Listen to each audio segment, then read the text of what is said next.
Thank you for auditing the always positive new music review show hosted by a French professor who wants to start this video off with a dad joke. Well, actually, I don't believe in dad jokes. My daughter about 2 years ago pointed out that that's gendered. And it's true. Why is it that dads get to be funny and stupid and moms don't? So instead, I'll call it a professor joke, because professors get to make bad jokes that make you roll your eyes. So what is this professor joke? Well, whenever I talk about 100 gecs, sometimes I refer to one of the two members as 50 gecs. You get the joke, that they're two people and their band has a number, therefore I'll just call whatever the solo project is 50 gecs. Now, how does that apply to the new 21 Pilots album? Well, this is the thing. It's a COVID album. It was mostly made entirely by Tyler Joseph, the singer, bass player, guitarist, pianist. The drummer, Josh Dunn, the sort of Animal from Muppets style drummer who's big and dumb and very talented, he really isn't on this album. I mean, he is, but it always feels like his work is just sent in the mail. It's not a collaboration. It doesn't really feel like a 21 Pilots album. So what's my joke going to be? Am I going to call this a 20 Pilots album, implying that Josh Dunn is one person who's missing and that Tyler Joseph is 99% of the band? Am I going to call it 1 Pilots, implying that the band without that interaction between them is a shadow, is fractionally as good as a real 21 Pilots album? I'm not going to tell you yet. I actually don't even know how many pilots this album is. And that's what I will tell you at the end of the video. The main thing I will say is that however many pilots it is a very weird 21 Pilots album. It's sort of, the thing is, 21 Pilots, like when I did my video about The Strokes, which was my first successful video that got me towards the 10,000 subscribers I now have, I talked about how if you don't like 21 Pilots, you're old. And the reason I said that is that 21 Pilots are a great band, but they have so many aspects that make it easy for middle-aged dudes like myself to turn up their nose and say, that's not rock. That fake hip-hop, fake reggae, fake pop, fake everything, that's not good music. Thanks to both of my children, I've been forced to listen to a lot of 21 Pilots, and through that compulsory listening, I've determined they are a great band that does great things. They sort of embody this musical moment, this post-genre moment. And I still stand by it. If you don't like 21 Pilots, it's just because you're old. But what do we do with this album, which isn't really, I don't know, it doesn't feel like a 21 Pilots album to me. It doesn't feel like Blurry Face or like Trench. It feels like something different. It doesn't even really feel like a mix-up of genres. It feels like one genre. And that genre is pop. This is a sometimes bedroom pop, but a pop album. It's not really rock. There isn't a single hard edge to this entire album. Not a single moment, okay, maybe one or two, where you're like, yeah. When you think about the way Trench starts off, just like hard rockin', arena filling, head nodding music, this album is pop. It's closer to Weezer, Steely Dan, Electric Light Orchestra, Elton John, or my number one musical enemy, Billy Joel. It really is much closer to that than it is even to an old 21 Pilots album. So it's a totally different way of approaching it. Like, what do we do with the fact that now we're listening to a 21 Pilots that doesn't rock, that just pops? It reminds me a little bit of the transformation that Panic at the Disco underwent. How Panic at the Disco still is one of the best-selling bands at Hot Topic, I don't understand. How people who are going through a goth phase have to buy Pray for the Wicked is beyond me. I don't know how he did it. I don't know how Brendan Urie managed to be a straight pop star, as poppy as Miley Cyrus, at least in terms of his presentation and his songwriting, while still being somehow somewhat goth. This 21 Pilots album feels like that kind of transition. Like a transition away from the semi-goth, semi-rock status that they had before. This makes sense, though. I mean, they've never actually really pretended to be anything that they weren't. I guess they pretend to not be super Christian. I guess that part of their personality is a little bit downplayed. But the fact that they're married, or at least the main guy's married, have children, love their wife, love their kids, that whole thing, you know, it's not rock and roll, mate. You know what I mean? And that's okay. I think it's okay. This is by far my least favorite 21 Pilots album I've ever heard. And I like this album a good amount. I think it's quite good and I enjoy listening to it. They really are. Tyler Joseph really is a unique talent. It is funny though, because I can relate to what people my age hear when they hear this music. I can relate to their anger at it, because it still always has this overly millennial optimism and joy and bubbliness. I don't know. One of the main differences that this album is that it has a lot of guitar on it. Because apparently, according to the album itself, Tyler Joseph taught himself how to play guitar over COVID. And COVID is the dominant theme of this album, although it is an upbeat album. This is the thing. Right now, I'm recording this in the spring of 2021. And the spring is everywhere. This is probably the most spring I've ever lived through, because I'm vaccinated, my kids are half vaccinated, my wife is vaccinated, my friends are vaccinated. I am about to go into the spring of existence. It is, in this case, good to be an American. Like, the idea that COVID could be over necessitates COVID music that is bright, that is joyful. This album is the post-COVID, post-winter, and when I say winter, I mean the winter that began on March 13th, 2020, and is slowly ending now. We need this post-winter album, and that's what this is. I think that's intentional. I think that that's why Tyler Joseph released a straight pop album and had his friend Joshy throw a couple beats on every once in a while. The name of the album, Scaled and Icy, you know, there's a picture of a dragon on the front, and that's cool enough. And it's kind of like a play on words, because it's actually a scaled back album and they are in isolation, scaled and icy. I like that idea because it drives home the hope that we will no longer be in isolation. That this is an album that talks about this time, which is seeing an ending. I should also say one more thing. Did you know Scaled and Icy, oh my God, is an anagram for Clancy is dead? Oh my God. I don't care. I don't care at all about Clancy, the Bishops, Dima, all that garbage, gobbledygook. Who cares? I am happy for them. I'm happy for you 21 Pilots fans. You skeleton crew, right? That's what you're called? I get it. It's super fun to have a mythology. And will Clancy escape Dima? As a music fan, I roll my eyes and say it doesn't matter. And this is another more important thing. Their music is better than that gimmick. So whether or not, the color is pink and yellow, and the pink represents this and the yellow represents that, that is just high school goofiness. And if you like it, I'm not making fun of you, okay?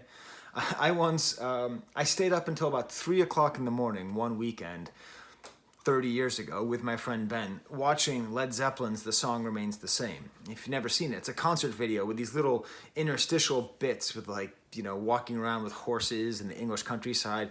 And we took notes and we broke it down. We tried to tie it in. What did their symbols mean?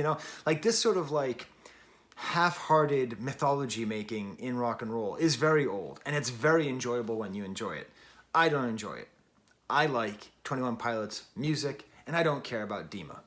So let me give you a piece of homework, okay? An example song from this album. It's not my favorite, it's not my least favorite, but I think it shows a lot about the direction they're going. Before I do that, I want to tell you, please subscribe to my channel. I legitimately look many times a day, and whenever the number goes up, it makes me happy. Please smash the like bucket. That was my daughter who misspoke. My daughter, who is sometimes known as Goat, listened to the album with me. I will be integrating some of her thoughts into this review because she's a very good music reviewer on her own, or she's becoming one. And she once said at breakfast, do you tell them to smash the like bucket? I said, no, but I will now. It does matter to me.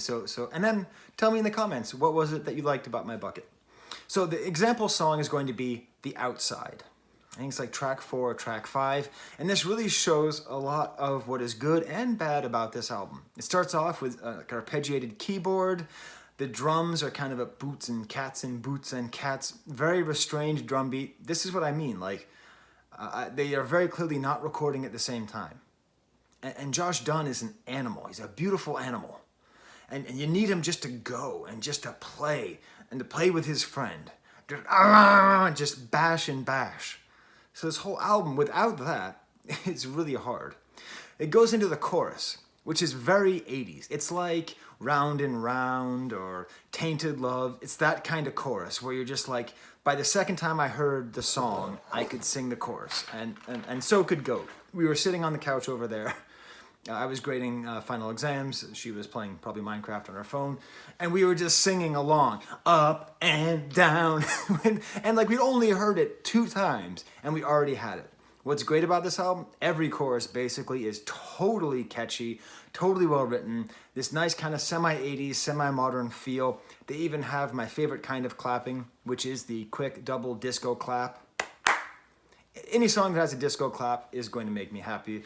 Nice building up in the chorus, leads this kind of climax with the drums playing on the cymbals and the snare, like nice little flange by it, and then a little bit of space and a little kind of a disco shuffle. The lyrics here are about, I guess, feeling on the outside, feeling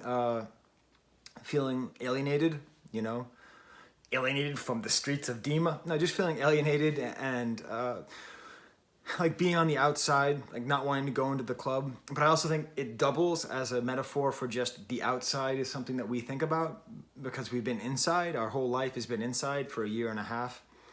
One verse I don't understand, he talks about taping my eyes because it's going to be a long drive. And it reminds me of one of his other songs where he talks about like potholes in the highway. It is an aspect of living in America, and especially the Midwest, that driving really matters, especially driving long distances, and you can see that in their music. There's a rap bridge. Now, if there was anything that was going to keep me from loving 21 Pilots as much as I do, it is their bizarre, and there's no other way to say it, extremely Middle West and white usage of the hip-hop form. Okay, like to like rhyme and speak about things that are kind of smart and a little nerdy, but just like, and I understand it. If you're a hater, that's what you hate. And I don't blame you, but I actually have come to like it. It's just a part of their songwriting. One thing that I do worry about is that it's sort of automatic, that they just sort of like, okay, well, this song doesn't have enough different parts, so just add a chunk that is the rap part. But it's cool. This one is nice. It has like this bass and the synthesizers are kind of paired behind him rapping, I'm a Megalodon, I'm a Megatron. It feels a little forced, but it's okay. The outro has some great guitar work, cool kind of like a disco guitar with single flange notes. Is it good that Tyler Joseph is learning how to play guitar? I don't know. On the one hand, it's good because it'll keep him away from that goddamn ukulele. That's the one aspect of 21 Pilots that I can't abide, is the ukulele songs. But on the other hand, it might take away from some of the bizarreness, the beautiful bizarreness of just having a bass player and a drummer as the 2 members of a band. But it's great. It's a great song. So now I'm going to go through the rest of the album. It opens up with a track called Good Day. I said good day. The music is like got birds and these keyboards warming up and the drums, and it becomes this weird, happy piano-led song with these synthesized horns. I don't know. It's like ELO, like Mr. Green Skies or whatever it is. Goat said, "This sounds like a musical." My wife, the Dr. and Mrs., she was like, "This isn't 21 Pilots, is it? Like, it just sounds so different. It sounds so poppy, so happy. Like it's like they were trying to write their version of Good Day Sunshine, right? A great song, but not the best Beatles song. A cool kind of instrumental break in here, like ukulele and birds and sort of fake white reggae. I like the theme of the song, which is that like you can have a good day even when things are terrible. So everyone in his life has died and he's still having a good day. This is the kind of songwriting that I think defines this whole project, which is overly bright, overly poppy, with little sinister, dark notes at the edge. Obviously talking about having your wife and daughter, you know, getting John Wicked and then singing a song about it, being like, hey, everything's okay. It is interesting. He uses the term low key. I'm not a boomer, I'm an Xer. But I feel like a boomer whenever I hear young people use certain words. And using the term low-key all the time, it's a weird verbal tick, you Zoomers. You have to stop. Because low-key, it doesn't mean anything. Low-key, if you're saying it, it's not low-key. You are now making it high-key. So don't, I'm low-key good, I'm low-key bad. You're good, you're bad. Also, you notice how much time they spend looking at their Instafoot? Okay. Next track is called Choker. My initial notes on this were it's Weezer mixed with Lin-Manuel Miranda. The drums are so looped and pitched and pocketed, I guess this is Josh Dun playing. But if you told me this was a drum sequencer, I'd believe it as well. This is that missing aspect I'm talking about. A cool kind of intro with the voice kind of doing hmms. Lyrically, it's about choking, but not like choking, like the inability to perform in a high pressure situation. And I like that. I like that there's a song about that because we all choke to different levels. We're not all clutch, right? Interesting, nice lyric. Pain is just a middleman. Low key, that's a very good lyric because pain is a middleman. Pain is the way that your brain knows there's a problem with your body. So pain really, literally is a middleman. See, Tyler Joseph, it really is a good lyricist. Just, you don't always see it. I almost said low-key again.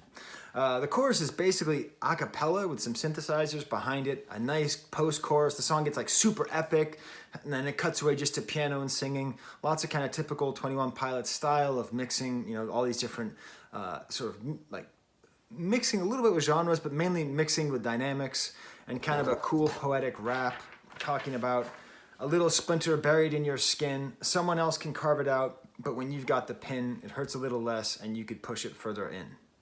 So like it's like when you get a splinter, it's easier for you to take it out than someone else. I don't even know if that's true, but it's an interesting idea. Sweet instrumental outro here. This bit reminds me a little bit more of their older work. We then get to Shy Away, which is just a full 80s song again. It's basically Walking on Sunshine, but written by 21 Pilots. Like super upbeat, synthesizers. Somehow Goat knew all the words. I don't know. I feel like we listened to it for the first time together. And it's a song to his brother. And if there's another theme about this album, which makes it impossible for me to hate, is it's a song about somebody who I can relate to. Somebody who loves his brother, who loves his wife, who loves his kids. Like that is one of the main themes. And I get it. It's not hip. You know, it's much hipper to be like, I'm all down, I'm doing drugs and I'm killing myself. I understand that. But I like that 21 Pilots managed to be such a wildly successful band without having to make some kind of call to pain and torture, to just being, you know, hey, I want my brother to learn how to write a song, so I'm going to teach him how to write a song, and I'm also going to tell him not to be shy. Don't be shy, little brother. It's great. Cool kind of guitar solo in the post-chorus, like a very clean 80s guitar, almost like New Order-ish style. There's almost a hard section in the song. This is the closest the album gets to something hard, but lots of different parts. Goat very much likes all the different parts in the song. That's one way that this is a typical 21 Pilots song in which you have just so many different parts coming together. Very modular songwriting construction. Then The Outside, which I've already discussed. And then Saturday. Saturday. I'm recording this on a Saturday. But this song, it's not that I don't like it, but this is so far away from anything I would have heard on these last two albums. It is so straight pop. This is a song that feels like it's written to be played at a wedding. This is like this is the best example of that kind of swap with, that kind of swap that Panic at the Disco did. Just a straight song. Like, it's Saturday, we paint the town. Like, we paint the town? I don't know. Like, how can I get behind this song? But then I read on Lyric Genius that it's a love song to his wife, and I'm back in. And I listened to the bridge where he talks about wanting to watch TV with his wife, but he's actually recording his song. And all of a sudden, this whole song that I kind of hate, I sort of love, because it's a very relatable thing about where you want to just relax with your wife, but you're also doing something creative. So you send her upstairs so she can, you know, hang out while you do your video, right? Like this kind of conversation between me and the doctor and Mrs. happens all the time. Oh, if you're feeling good about, you know, the lesson planning you're doing, we don't have to do it now, or whatever it is, you know. So it's a nice moment. Lots of voice modulation, manipulation in here. I will say that that is something that is done very subtly on this album compared to their other albums. And I think it's to the benefit that they do it a lot, right, on their old music where one person, you know, one voice will be up high and there's a be down low. All the way throughout this album, it's a lot less pronounced. It's low-key. Now I just want to say it. Now I just can't stop saying low-key. Now I just can't stop saying it.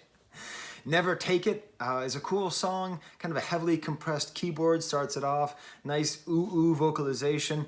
This is the one most clearly that I feel the distance of the drum line, just that it was just patched in there. But still, it's a nice kind of pulsing drum song. Lyrically, this is where your middle-aged music reviewer is going to take issue with the young rock star for being too much of a centrist. This is a weird song thematically, because it's about like watching TV and then I saw enough, and he has this whole thing like it's you should educate yourself, but never too much. Just learn to play guitar like I did. Not to sound like somebody that people make fun of, but you do have to kind of check your privilege. If you can watch the TV and see the pain in the world and go, I've seen enough. I have learned, but don't learn too much. It's because you have enough wealth or privilege in society that you don't have to think that much. So it's okay. It's not that I disagree with the theme of the song necessarily, but as a centrist anthem, like they profit from the Great Divide. No way is he taking a side saying Trump sucks or anti-Trump sucks or anything. It's a comment on the division of our country, which is great. We need more songs talking about the division of our country that don't just say everything's bad because Tucker Carlson sucks or because Rachel Maddow sucks. We need people saying everything is bad because they both suck, right? Like we do need more centrism. But saying like you better educate yourself, but not too much, like. Okay, but like if you're not feeling like you are going to be killed, if, you know, like that's a position of privilege. But whatever. I do like the idea of him. This is the song where he talks about learning how to play guitar. You can see my guitar back there. That's Aberdeen. That's my guitar. I taught myself how to play a whole bunch of Smith songs during COVID because I was stuck in the basement. So you know I do like that, and that is true, and I do like that. But I just a little too centrist. Then we get to Mulberry Street.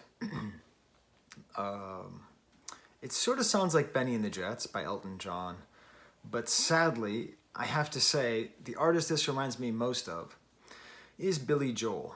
Someday, for my Patreons, I'm going to do a video, an hour-and-a-half video, about how much I hate Billy Joel. Most of it's not his fault or the fault of his music. Most of it is the fault of when and where I grew up. But still, I like this. I like Mulberry Street, despite the fact it reminds me... Oh, sorry, Bo's just walking by. He has a cone on. I'm going to explain that later. Okay, Bo. I know, you're hurt. Okay, there's going to be a little bit of noise of Bo walking away, but... He had a freak accident. The screen door cut his tail. And the doctor had to, like, cut off part of his beautiful tail. So he's on sedation, and he may be making some noise here. Okay. Little guy. So, you know, like, I actually like Mulberry Street. I think it's a good song. I like the themes. Again, I read about an interview with it where he described it's your feeling of being in New York for the first time and feeling so out of place. That's great. I mean, that's a great feeling. I felt that way when I went to New York. My mom told me when I went to New York the first time, don't look up. That was her piece of advice to me. So I spent the whole time looking down. I went later, visited, and I was like, oh, this is great. And then I got dust in my eyes, like, oh, that's why. You know, I like that feeling of displacement. I like that that's what the song's about. And I can deal with it, I guess. I guess I can deal with the fact that it sounds like Billy Joel and that I sort of like something that reminds me of Billy Joel. Maybe I even don't hate Billy Joel. I think I do, but I don't know. Nice kind of funky drums on here, good horns. And yeah, then we get to the next track, Formidable. I mean, Formidable. There's a great Store My Song called Formidable. I was hoping this was a cover. Very clearly he learned how to play guitar because the guitar is doing the hook on this song. It's kind of a cheesy, dumb 80s style, like Prince, almost Prince-ish hook. But again, this is the song I'm ready to hate the most, but it's a song to his 1-year-old daughter. I'll follow you wherever you go. And I can tell you, as somebody who once had babies, once had toddlers, that feeling is hard to express. The feeling of like, whatever that thing is doing, I just want to be with it forever. And like, if it crawled into hell, I would crawl into hell and just be there. Oh, don't bump your head, you know? So I can't help it. Like, I can't help it. I end up really liking it. At the end of the verse, it makes this nice kind of modulation. And Goat was like, hey, this sounds like the Beatles. I was like, yes, I think it does. And I mean, really, I don't ever hear the Beatles in earlier stuff of theirs. So there you go. I love the idea, my loyalty will bore you. That's his fear. And when you're a parent, that is true. Like, your kids do get bored of your loyalty. But it's better than getting bored of your neglect. The next track is called Bounce Man. And I don't know I don't know. This is like a song like, Goat does not like this song at all. She asked me to skip it, even though there's harp in the back, and Goat plays harp. It's hard with her hooves, but she does. It's a song about a friend in trouble, but like a friend who's like really in trouble, like will go to jail in trouble. Like, here, I will give you a couple $1,000s and a gun. And it sounds like you've crossed state lines, but I'll tell my wife that you're coming and everything will be okay. Like it's a weirdly specific song. Who is this person in trouble? Why are they in trouble? Why is it a problem that they are crossing state lines? It's a very odd song. I like it. I mean, I like the idea of like saving your friend, because that's the other thing. This whole album is so unbearably positive. It's like, I love my wife, I love my brother, I love my kid. Oh, guess what? Now I love my friends. Then we get to the last two songs, which actually remind me of 21 Pilots. This is 21 Pilots to me, these last two songs. Much more traditional, their style. No Chances, this was Goat's favorite. As she says, it makes me feel powerful. It's just got this really dirty, awesome synth sound, the least poppy, cool, ominous, just like keyboards playing, the like a whole bunch of people singing in the chorus, like, we come for you. It kind of reminds me a little bit of Heathens in that way, where like it's just got that cool, kind of badass, kind of rock, kind of pop, kind of synth, kind of techno feeling. Starts off with this kind of like faux Tupac style rapping in the beginning, but it's all quite good. And I just love the chorus. I love the way it develops. And I actually like the bridge which actually uses trap drums again. Where is Josh Dunn? Not here most of the time. We come for you, No Chances. You know, just it's a very, very energetic song that gives me that feeling that Heathens or Jumpsuit gave me that I absolutely love. The album ends with Redecorate, another kind of interesting, you know, dark and bright song at the same time. It's apparently, according to an interview with him, about when people die. What do you do with their rooms? Do you redecorate them or do you keep them the same? And the chorus has got some good vocal production, you know, like the double layered thing. And it's an interesting idea, and it's a nice outro, and it fits well with the previous track, and it's nice to get a little bit more familiar 21 Pilots territory. Some people use lyric genius. I use lyric goat. She was listening to this song, and she goes, oh my God, that's The Haunting of Bly Manor. I'm like, what? Yeah, this is The Haunting of Bly Manor. It's like, what are you talking about? Okay, if you've seen Haunting of Bly Manor, blankets over the mirrors, she tends to like it. She's not afraid of her reflection, but of what she might see behind it.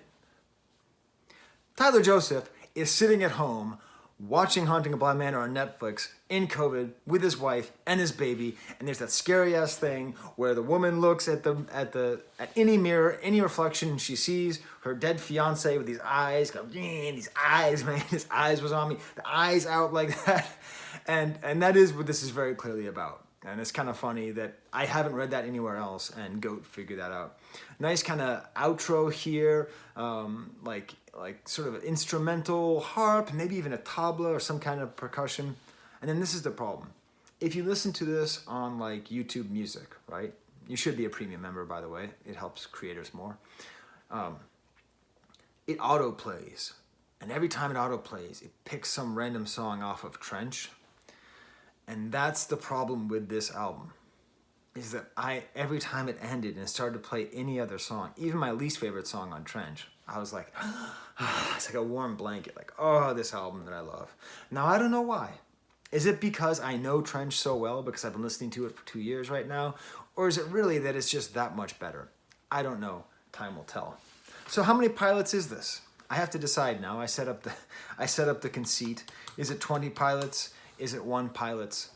I'm going to pull an audible, and I'm going to say that actually it's all of them. It's all 21 pilots. I think because what this album makes clear is that they are a band that is going to continue to evolve, and as long as Tyler Joseph can, let me put it this way, if they're capable of releasing a normal album with Josh Dun playing like Animal again, then this album will be a perfect part of their discography, and it'll show that they had to do this one little thing during COVID, and Tyler Joseph just has to create, and this is what he created.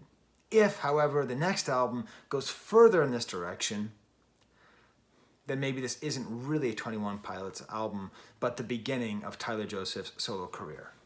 So I'm going to give this a full 21 out of 21 Pilots, with the possibility of changing that grade later to 0 Pilots. It is my weekend show, so as always, I like to thank my Patreons. I'm not doing a very good job here. So, of course, Milos is the double LP. He's the one person who's ever been at the highest tier. Thank you very much. We have the LP here with Michelle and Matthew, and then all the EP folks down here. I did just lose my first ever Patreon, and do you know what I say to that? Thank you for supporting me for so long. I promised I'd talk to you a little bit about Bo. That's what Bo looks like right now. You see him right there? There's his tail. You see, we changed the resistance of the screen door. So it normally goes, and we all got used to that. And then it went like that. And Bo is he's such a good boy that we went for a walk. He just went like, dude. I'm like, are you okay? Man, he looked fine. Then we went for a walk. And then after 5 minutes, we looked down at our legs and they're covered in blood spatter. I'm like, what the hell's going on here? And Bo was just wagging his tail the whole time, happy to be on a walk with his brother, Toby, and just spread, it's just a flesh wound. So anyways, he'll get better, but that's what's up here. All right, so in that case, I'm just gonna say, here's the camera.